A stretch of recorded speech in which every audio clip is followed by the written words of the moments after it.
homage to the fundamental teacher Buddha Shakyamuni, homage to the wisdom warrior Manjushri, homage to all the benevolent lineage masters. The supreme Dharma, infinitely profound and subtle, is rarely encountered, even in millions of eons. Now we are able to hear, study, and follow it. May we fully realize the Tathagata's true meaning. In order to liberate all sentient beings from samsara, may we all generate the supreme bodhicitta. Now let us continue studying the words of my perfect teacher on contemplating the suffering of samsara. We are now discussing the suffering of pretas. The entire common preliminaries is very crucial, whether it's to contemplate on the suffering of pretas or others. This time, the length of time we have allocated for this teaching is relatively long compared to the time other gurus usually spent on this topic. But I think it is necessary to take the time. We have found that many Dharma friends have established a good foundation from studying the words of my perfect teacher, and they are practicing the common preliminaries pretty well. I myself firmly believe that these people will hold the right views of Buddhism in their lifetime, and they will not easily regress. Some people may claim, I have now seen the deity and the Bindu, and I don't think I'd be particularly envious of them. Each being has different channels and different faculties, so to see some special signs is not very difficult. His Holiness Jigme Phuntsok Rinpoche often mentioned in class, some people, although they haven't attained a high level of realization, can also see some signs of practice. We shouldn't use these external signs as the standard to judge one's level of attainment. The most important thing is one's fundamental understanding and practice of Buddhism. These are especially important. Therefore, among us, including the fourfold disciples at the Academy and those practicing together in cities, indeed there are quite a group of people who have not only prepared for the uncommon preliminaries, but have also gained some resolve and understanding, especially in contemplating the common preliminaries. In the past, we only knew the teachings on paper, that there are 18 great hells in hell, realm, and pretas have many different types, such as pretas who move through space, and so on. We knew these things, but when we contemplate them in details ourselves, contemplation is completely different from just hearing about them. Seeing food with our eyes and actually tasting it in our mouths are two completely different experiences. Therefore, many sutras like the Avatamsaka Sutra and the Great Jewel Heap Sutra all teach that after hearing and contemplating, there must be practice. So now we are practicing step by step. I especially now feel that in our academy, looking at the practice of those currently in retreat, many people are doing rather well still. I have specifically asked many people how their meditation practice is going. How is meditating on the suffering of samsara going? How is contemplating the impermanence of life going? Many people replied that in the past they only learnt it theoretically numerous times. I have also taught the words of my perfect teacher many times in the academy. I've taught it in Tibetan and in Chinese many times. But in terms of real transformation of one's mind stream, there is a big difference compared to what's mentioned above. Therefore, the lineage disciples of Patrul Rinpoche and Thubga Rinpoche were not only taught the preliminaries, but also emphasized the actual practice. This time in our academy, we can say that since there are more practitioners studying this text now, it may in the future impact the people's overall understanding of Tibetan Buddhism, especially the systematic progression of practices. For the Dharma friends here, in the coming years, if you can complete both the common and uncommon preliminaries without encountering any obstacles, in my opinion, you've spent your life well worth it in this world. The progression stages are great for training, especially the words of my perfect teacher is indeed the quintessence of all the Buddhas and Bodhisattvas' oral instructions. It provides the most comprehensive way for everyone to understand theoretically and practice meaningfully. This is truly hard to come by. Although I have done many things in my life, I consider this to be one of the most important things among them. I think for each of you, From the time you arrive in this world until you leave, you may have done many things, both worldly and spiritually. But if you earnestly practice and truly understand this Dharma text, it may be of unimaginable value and profound significance in this life and in many future lives. So, fellow Dharma friends, don't get demotivated midway. Because after some teachings have gone on for a while, people tend to get somewhat jaded. It may seem like it would be good to wrap up the classes quickly. One may even think that the teaching should be sufficient now. People may prefer short and concise nowadays. We could teach one thing today and change to another flavor tomorrow. Many ordinary people would prefer this. Today, teach Letter to a Friend. Tomorrow, teach Standards for Being a Good Student and Child. The day after, teach Commentary on Bodhicitta. I can teach in this way, too. I have translated some short texts. But I think a complete and sequential teaching is really meaningful. I myself, coming to this world, cannot accomplish many things, as life is very short. Some time ago, I was thinking, if I don't encounter any untimely death in the future, in these years I should do something for society and the Dharma. I haven't thought about myself, how I'll enjoy life later or what kind of life I'll lead. I've never considered it. Even if I did, success isn't guaranteed. There's no need to think about it. But I truly want to do something for society and sentient beings. Without preparation, it won't work. Without everyone's effort, it won't work either. Then I thought, given my age, after another 10 or 20 years, well, life is done for me. I certainly won't have much energy left. Even if I don't die, I certainly won't be able to do much. So I think these few years are very precious. I often pray to the Dharma protectors, Buddhas and Bodhisattvas. I don't know if I can, but it would be best to finish teaching these few Dharma texts.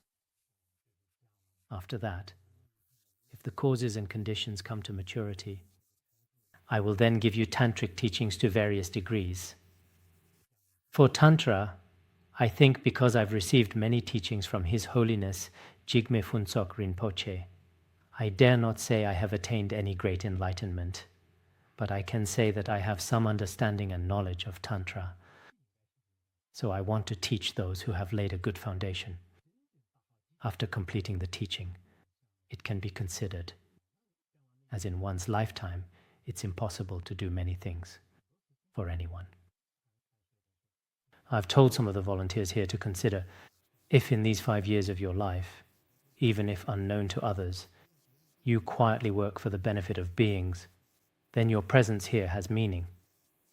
The effort your parents invested won't be wasted, it becomes worthwhile. This is what I believe in my heart. As for personal matters like wealth, business, or fame, such chances may occasionally come. But actions that truly benefit beings are precious for everyone. Therefore, don't become weary while practicing the preliminaries. Our study groups and classes shouldn't dissolve. We should accomplish things through collective effort. Now in this world, if people want to do something meaningful, working together is essential. This shared purpose gives our practice deeper significance. Everything is accomplished through collective gatherings, not by individuals alone. While personal practice and minor matters can be handled individually, our task is to spread the vast Dharma. Propagating such profound teachings requires our combined strength. It's not something 1 or 2 people can achieve. Therefore, everyone should participate joyfully, and once committed, maintain your involvement. I've seen some people withdraw midway, perhaps due to insufficient merit. Looking at them, I feel in my heart, what will they gain after withdrawing? The answer is clear. Therefore, let me emphasize completing one's Dharma studies before we proceed. Today, we begin discussing the principles of wandering hungry ghosts. These wandering hungry ghosts include spirits and some worldly ones. These are the Tsen, Gyalpo, Shindre, Jungpo, Mama, Thurang, and so on. In everyday life, when people talk about demons and ghosts being present, some dismiss these as folk tales or unscientific matters. Such dismissal is entirely wrong. In my book, Buddhism and Science, I specifically discussed some examples such as Sun Yat-sen and Zhang Taiyan. I used their real encounters with spirits before as examples to illustrate this. Some materialists and scientists today only acknowledge material existence, denying anything mysterious beyond the physical realm. They say these don't exist. Such a view is certainly incorrect. It's just that they don't understand it fully. There are also some practitioners who would go to extremes. Some say everything is emptiness, that everything is non-existent, so spirits and deities must not exist at all. Of course, in the ultimate truth, these spirits don't exist, as we can see from Milarepa's and Longchenpa's songs of realization. When determining the primordially pure nature, they're absent. But before beings deluded, discriminating minds, there exists heavens above and hells below. In between are all kinds of pretas and jungpos bound by heavy karma. In the Buddha's sutras, there's the Great Consecration Sutra, 12th volume, mentioned many demons, spirits and mountain spirits. Some have heads, some are headless, various forms. Mountains have mountain sprits, water has water sprits, fire has fire sprits, and roads have road sprits. If you read this sutra, you might think ghosts are everywhere and become too scared to walk. But that's the fact. Just as in summer, we can see with our eyes that insects are everywhere, in the same way, ghosts should be everywhere. In the sutras, some say there are 84,000, some say 6,600. The numbers differ in many sutras. These refer to pretas. Look at how many animals there are. Not all ghosts necessarily are to harm us. Some pretas and spirits just take their own food without harming beings. Some, due to past karma and condition, specialize in harming beings. So for some of us, it's not good to take Buddhism too theoretically.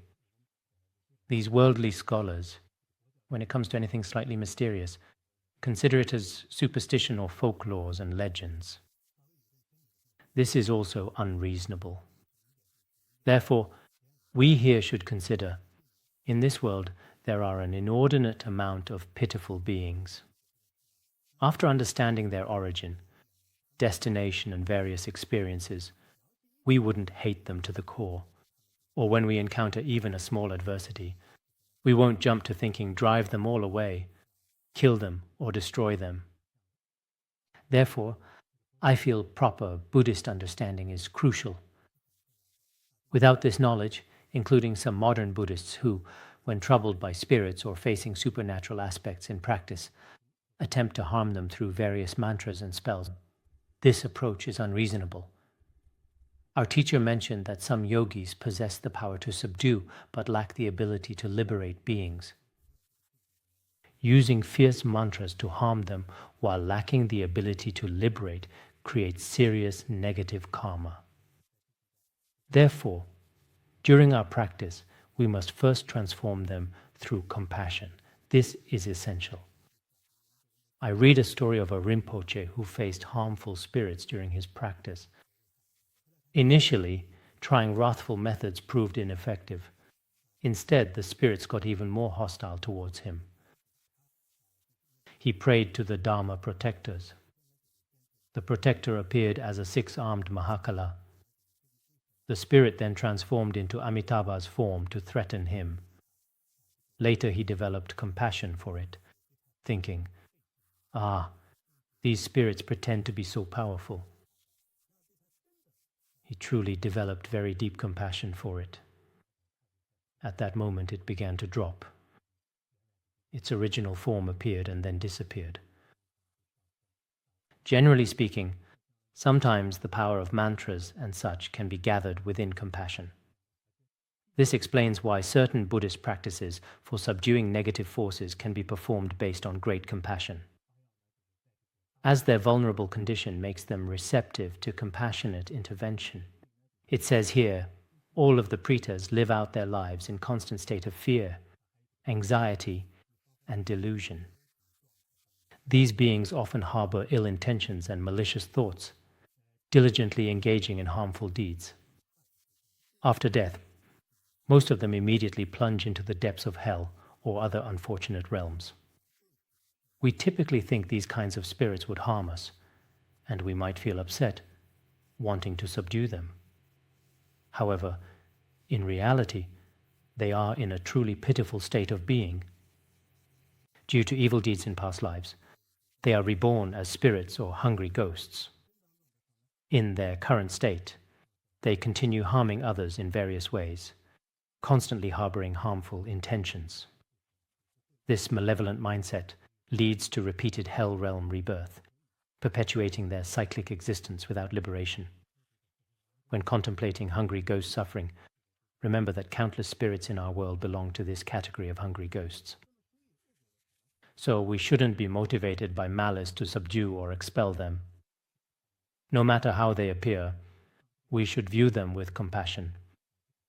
In fact, compassion truly is the foundation of all practices. Recently, I invited the renowned Tibetan Tulku Thupten Nyima Rinpoche to give a teaching. We made a DVD of his teachings. And he mentions that during the Cultural Revolution, there were often people who criticized and showed hostility towards Buddhists. At first, he found it hard to accept and felt angry. But later, he realized how pitiful these people truly were. Observing their behavior, he felt they were so miserable. When this understanding arose, compassion immediately sprung in his heart. He felt as if the whole world had changed. He realized that practicing in adversity generally faced no obstacles. Later, when he went to other countries and received good treatment and fame, he found it harder to progress in his practice during favorable circumstances. During his most difficult and stressful times, he would recite the true names of Manjushri Sutra about 13 times daily. 13 times a day, almost without interruption. Even he recited less than that. He would still recite at least over 3 times a day. He never stopped his recitation. But later, when all aspects of dependent risings were quite good, he recited less. Something like this would occur. So after hearing this, I feel many practitioners, when truly encountering some adversities or hardships, may progress well in their Dharma practice, whether practicing compassion or meditating on the suffering of samsara and pretas. Later, when you obtain wealth, fame, or status, when that occurs, it's as if you can no longer pick up your practice where you've left off. These kinds of obstacles may occur. In any case, we should face these spirits calmly. Do not develop malice towards them. I think these are experiences cultivated from years of practice. Incredibly important. Some people, after getting sick, would be very upset. Was a ghost that was playing tricks on me? I'll recite mantras right away to kill it. This attitude is not right. There is a story from the older sutra of parables. Once there was a practitioner meditating when a local spirit was ready to harm him. The spirit appeared as a headless ghost, its body materializing before the practitioner without a head. The practitioner simply responded, "That's good. You don't have a head." Without eyes, you can't see anything. You won't have afflictions in this aspect. Without a mouth, you won't talk nonsense. You must be very happy. Without ears, you can't hear anything. This way you have none of the 5 senses. You must have less mental afflictions. How at ease, how joyful. He was complimenting the ghost in this way. Then the ghost had no choice but to disappear. After a while, without a torso, only limbs appeared. Isn't that scary? You should be careful on the way back home later. When the limbs appeared, the practitioner said, "How nice it is to have no body, no itching or internal pain. How comfortable, how great it must be for you." After a while, only a torso appeared, without hands or feet. The practitioner said, "This is also very good. You don't need to go anywhere. You can't do bad things. Isn't that good?" Later, after many try, the ghost completely failed to harm the practitioner. So it revealed its true form. A very strong male body appeared. Then it praised the practitioner, saying, "Your mind is very secure and stable. No matter how I appeared, you remain unmoved." It remarked so and left. A true practitioner should reach such a state of practice. For many people, this can be challenging. Regardless, when we contemplate the suffering of hungry ghosts, we should avoid harboring ill will towards these spirits. It's particularly difficult to bear that these hungry ghosts, whether they died from illness, were killed by weapons, or committed suicide by hanging, must relive their violent deaths every 7 days. These beings who died unnatural deaths repeatedly experience their painful demise. It's like reliving their own death again and again, experiencing that same agony. Most hungry ghosts died from illness or suicide. Today, there was a young person from my hometown. He is about 21 years old. It seems he didn't have any significant issues. He was fine yesterday, but this morning, he hanged himself. Many people resort to suicide when they're in deep pain. I've mentioned before that suicide or any unnatural death is very inauspicious. Regardless of who the deceased was, for many years after, they will experience that same manner of death every day at the time it occurred. This repeated reliving of their tragic end is a profound aspect of their suffering.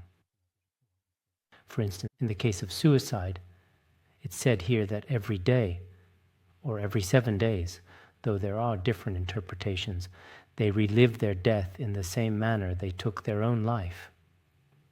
It's extremely unwise for people in this world to choose suicide. I've previously discussed this when teaching the 400 verses on the middle way. There's a verse in it that addresses this issue. One sees that some who are overwhelmed by suffering long for death, yet entirely due to their confusion they will not reach the excellent state. If some people are overwhelmed by various sufferings, they struggle to continue to live. As Schopenhauer said, during this time, they may choose suicide. But according to Buddhist principle, suicide will mean experiencing the pain of suicide countless times. It's a very foolish act. And after death, they cannot be reborn into higher realms, only falling lower. Therefore, as Buddhists, we should not take our own lives. Indeed, many people, after studying Buddhism, have completely transformed. Last year, someone told me, after you taught the way of the Bodhisattva, after understanding Buddhism, many people have likely avoided choosing suicide. Young people today may face various sufferings due to life's imbalances and other reasons. But Buddhism teaches that everything is due to causes and conditions. There's nothing to force.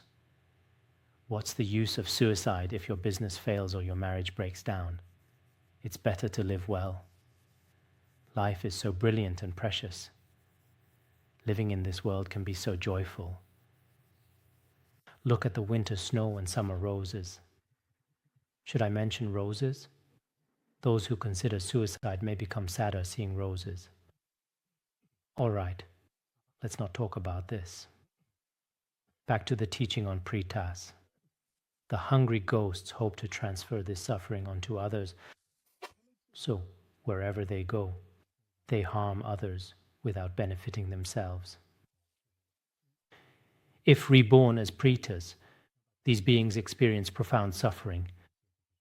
Desperately seeking to transfer their pain, they approach former friends and loved ones, only to inadvertently bring misfortune. Their presence causes severe illness, mental instability, and various unfortunate events. Despite their intentions, they cannot alleviate their own suffering or that of others. These spirit beings remain fundamentally pitiful, trapped in a cycle of anguish. Therefore, it's very important for us to recite fire puja rituals for them regularly.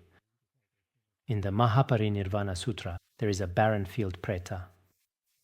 Once when the Buddha went somewhere, there was a preta in a barren field. It gathered many beings and slaughtered them. The Buddha wanted to save it and taught them Dharma.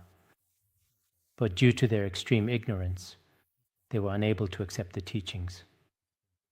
The Buddha displayed miracles, shaking the demon's palace. Finally, they were terrified, came out and fainted on the ground. At that time, the Buddha manifested in another form to rescue them. Gradually, showing them the Buddha's original form. Then he taught them Dharma and gave them the precept of not killing. After receiving the precept, the barren field preta was very worried and said, "My followers and I all eat meat. We don't eat anything else. What should we do? Now we'll all starve to death since we've taken the precept." Later, the Buddha taught them some Dharma and made some offerings. He promised that us, the fourfold disciples, would make offerings to the pretas. There are some skillful means applied for them to receive offerings. Thus, in some Tibetan smoke offerings, there's a vegetarian one and a non-vegetarian one, 2 types. The non-vegetarian one contains some meat and alcohol, and worldly blood and flesh. These things are placed inside the offering. Among pretas, there are those who specifically eat meat. Just like fierce beasts in the world, tigers and wolves, and they cannot possibly eat grass or eat other herbivore diet. People in cities now are also like this. They eat shrimp every day and don't eat any other vegetables. I met an official once who said he couldn't swallow vegetables. He said, "I'm not a yak, I'm a meat eater." So after these beings die, they may become this kind of preta who only takes non-vegetarian offerings. For these beings, we can make smoke offerings. We have both meat and vegetarian smoke offerings here. For meat offerings, they are usually recited in the afternoon. The food can have some meat mixed in, including some meat products bought from stores. This way, after these pretas enjoy the kind of smoke, they will no longer kill. It seems that in Chinese Buddhism too. I think it might have the same meaning.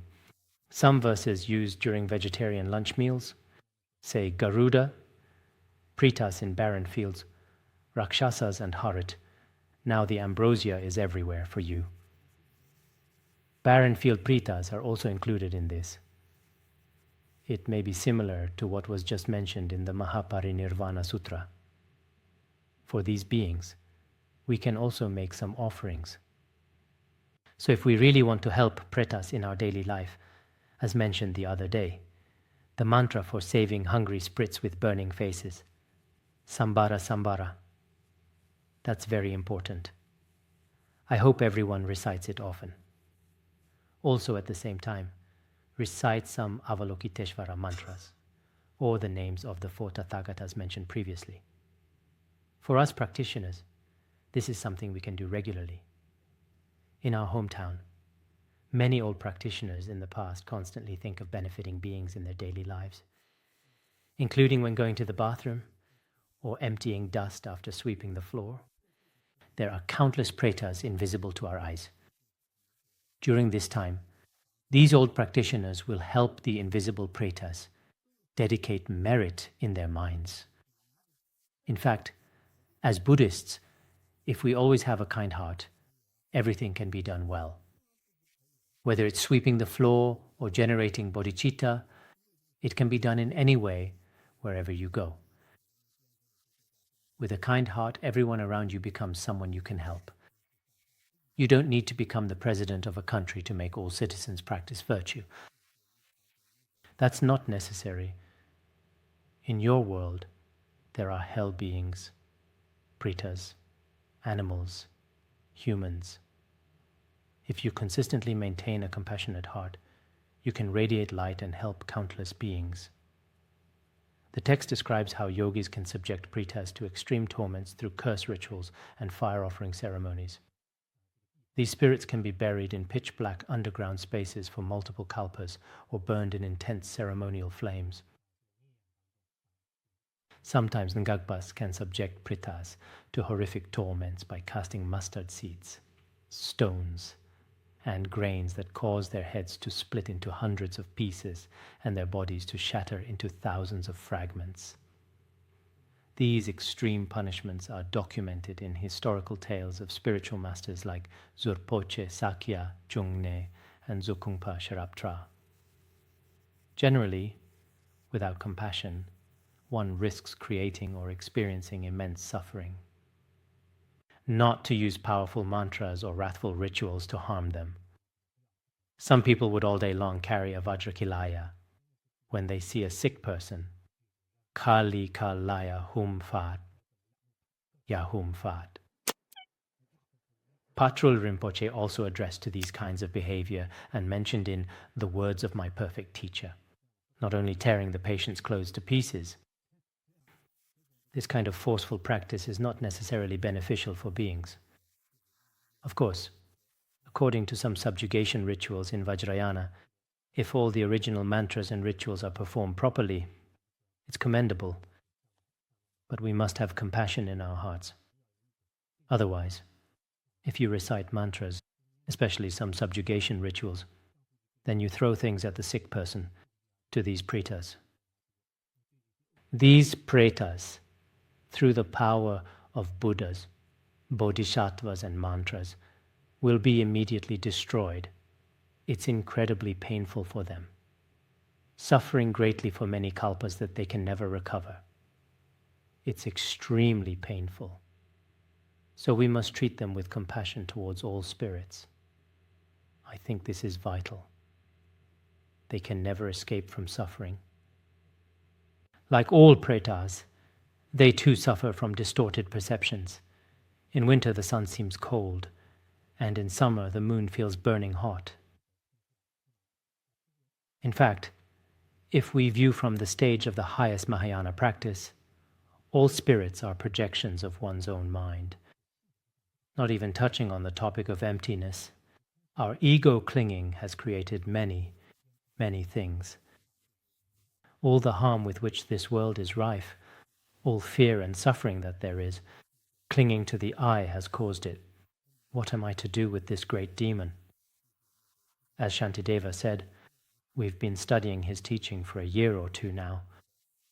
All the disasters, fears, and various sufferings of beings in this world are all produced by ego clinging and our discriminating thoughts. True ego clinging is no different from a terrifying demon. When we have ego clinging, we may feel that there are many ghosts and spirits that seem to really appear and surround us. As I mentioned earlier, some of these do actually appear. These ghosts and spirits are not just legends. We can't dismiss them as mere stories. This includes some well-known cases in the modern world. For example, Prince Charles of England and his former wife, Princess Diana. Yes, you're doing well in knowing these names. You don't know the names of Buddhas and Bodhisattvas much, but the names of these people, I'm just kidding. Princess Diana's ghost was often seen by Charles's current wife, Camilla. Whether in dreams or daytime visions, whenever she appeared, she seemed extremely sorrowful.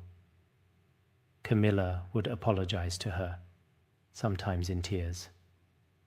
Later, her brother and many others frequently saw her too. She is still suffering appearing in the form of a spirit. Even in some scientifically advanced cities, they have to admit that many people have indeed seen ghosts with their own eyes. They have listed it as one of the world's top 10 mysterious events. But for us who study Buddhism, this is not mysterious or secretive at all. Ghosts and spirits definitely exist. There's also the case of Marilyn Monroe, a former Hollywood movie star from America. She'd also become a spirit after her death. Later, there was an English woman named Gail who could imitate her very well. After successfully imitating Monroe's performances, it was as if Monroe was controlling her from behind, and her personality and interests completely changed. For example, Gail never used to drink before, but later she started drinking, and so on. The previous habitual tendencies surfaced in her mind, and she eventually committed suicide too. After Gail's suicide, many similar models and stars often experienced various forms of influence from Monroe. But this isn't a modern phenomenon, as Monroe died in the 1960s. She was in Hollywood. Hollywood is the name of a city in America. This city became famous for its successful film industry and gradually became known worldwide. So how do Americans treat this now? They also believe that ghosts and spirits exist. Some have seen them with their own eyes. Some cases can't be explained by science, medicine, or psychology. After a person has such influence, it seems that their soul and personality completely become like another person's, as if they've become a substitute. So we can't say that ghosts and spirits don't exist at all. It's not right for some people to be so fearful and stubborn that they deny everything. Equally, it's unnecessary to be constantly afraid of demons and spirits, as I mentioned earlier. Especially in sacred places or in the presence of great accomplished masters, malevolent spirits can't truly gain a foothold.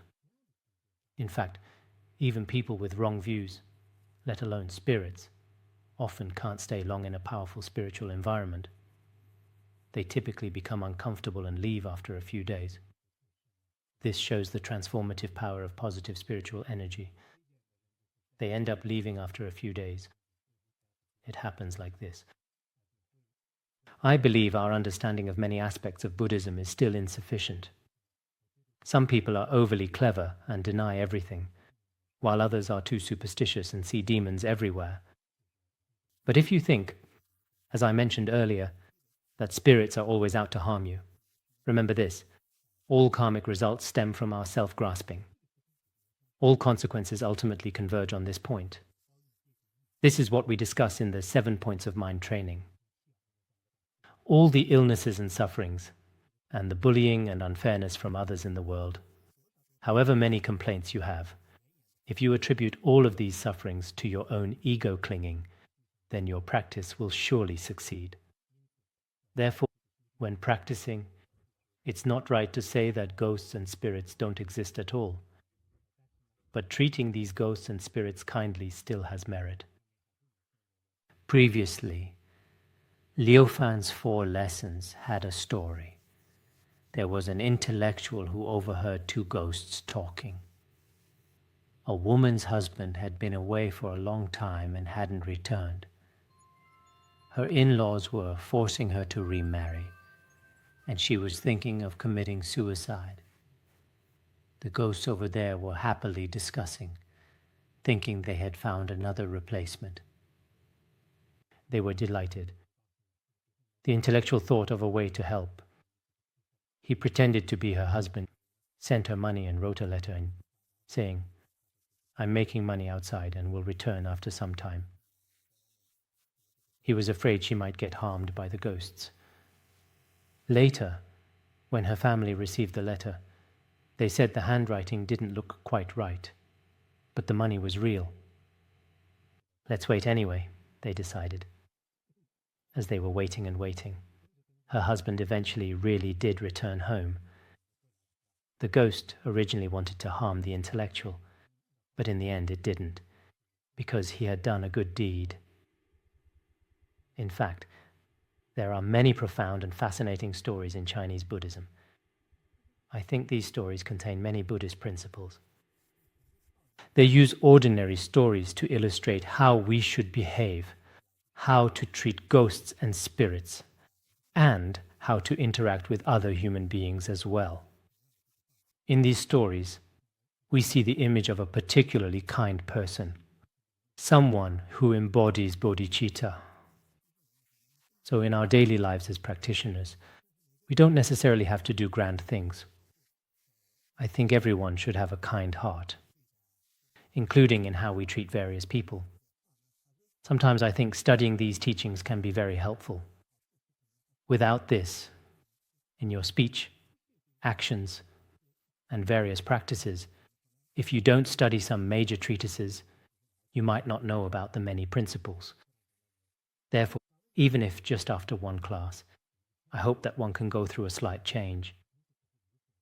If one's previous views were not in line with the Dharma, one can change from now on. This is the power of group study and contemplation. Some pretas transform into distressing animal forms like birds and dogs. They suffer unexpectedly intense pain. Starving dogs appear particularly pitiful, while others manifest as different birds.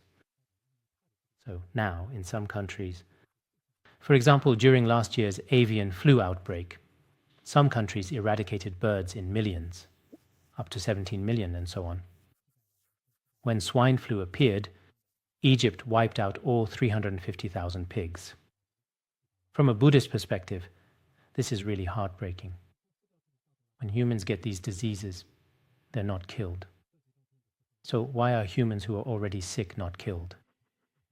While other beings who aren't even sick are killed, these illnesses are actually a karmic result of our killing. Sometimes the misdeeds humans commit nowadays are terrifying. As a result, we experience various sufferings. In the past, when the UK had mad cow disease, they killed 11 million cattle. Fearing the spread of one disease, they murdered them all. To them, this seems to be of no consequence, because they don't understand the value and meaning of life. Therefore, living in this human world, I sometimes feel that these people around us look human, but their behavior is worth scrutinizing. Of course, it's unrealistic to expect all of mankind to follow Buddhist principles. But from a long-term perspective, from the truth of being's happiness and suffering throughout many lives, are we truly human or are we like animals? Sometimes, all of you here might also recall how you behaved before you studied Buddhism. Take some time to reflect on this. Before you heard the Dharma, when you didn't understand cause and effect, what kind of family did you come from? In this society, how did you treat other lives? What were your views and actions like? Throughout your life, how many beings did you harm? So from now on, how do we plan to repay these beings for their lives? I think everyone has some very real stories around them. Although I grew up in a Buddhist family, in a place where the Dharma should flourish, due to the environment at that time, the era at the time, and various reasons, sometimes when I think about it now, I still committed a lot of negative karma. I see that some of you are probably the same way. However, with the blessings of the Guru and the three jewels, we have now awakened. We can say that in this fog of confusion, we have encountered the luminous Dharma. So from now on, in this short life, I think everyone should try to make their next life, or the latter half of this life, as perfect as possible. Although completely uprooting all habitual tendencies of afflictions may not be realistic for some people, we should begin transforming our actions from now on. Otherwise, if I become a hell being, hungry ghost, or animal myself, it would be terrifying.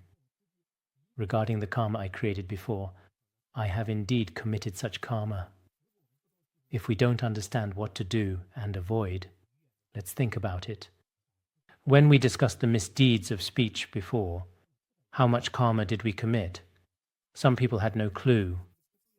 Whether you eat poison, knowingly or unknowingly, there's no difference. You'll still get sick and feel unwell. Therefore, I think we are very fortunate and blessed to have encountered Dharma. Worldly people, for example, pursue a happy life. They constantly say, "For my happiness, I can pay any price. I must live a perfect, happy life." Truth be told, comparing this kind of happy life to our encounter with Buddhism, considering the future karmic results, wise people should carefully compare the two. We should contemplate with a compassionate heart, wishing to take on the suffering of hungry ghosts. Complete the practice through its preliminary, main, and concluding stages with sincere empathy and dedication. So our practice is truly crucial. Everyone must remember that in our current world, there are countless hungry ghosts. As mentioned before, there are many pretas with internal, specific, and external obscurations. In this world, there are many so-called ghosts and spirits. There are so many various demons and monsters. We should try our best to help them. If you can often make a small financial offering, burn incense, recite Avalokiteshvara's mantra. Even if you recite Avalokiteshvara's mantra when you happen to spit, this is a great act of offering. Sometimes, like in summer in Tibet, when you pour a little water on the grassland, we can see with our naked eyes many ants start to gather together. For example, sometimes when I drink a little beverage on the grassland, when I spill a little bit, unknowingly, many ants would gather to drink. Similarly, when we spit a little saliva, at this time, countless hungry ghosts of different forms will surely come here. You should always maintain a kind heart, including when you pour out water after washing your face. Don't use this water to harm people or other beings. This is not a good act. You should instead take the opportunity to recite some Avalokiteshvara mantras and offer it. When I pour this water, countless hungry ghosts will surely gather here. Although it's very dirty water, I hope they will benefit from it. If I recite some mantras, they won't fight or harm each other. I think in this aspect, we should all make an effort together. In any case, for the beings who have fallen into the realm of pretas, we should cultivate compassion for them in our hearts. This is how we should practice. Then, from now on, we must eliminate the causes of becoming pretas. In fact, the Sutra of the Right Mindfulness of Dharma spoke about many causes of reborning as pretas and animals. As I mentioned before, we must eliminate these causes ourselves. So-called practice means achieving even the smallest transformation in our own behavior. This is what practice is. It's not about boasting or having to be able to fly around in the sky. It's not about reaching such states. We'll stop here for today.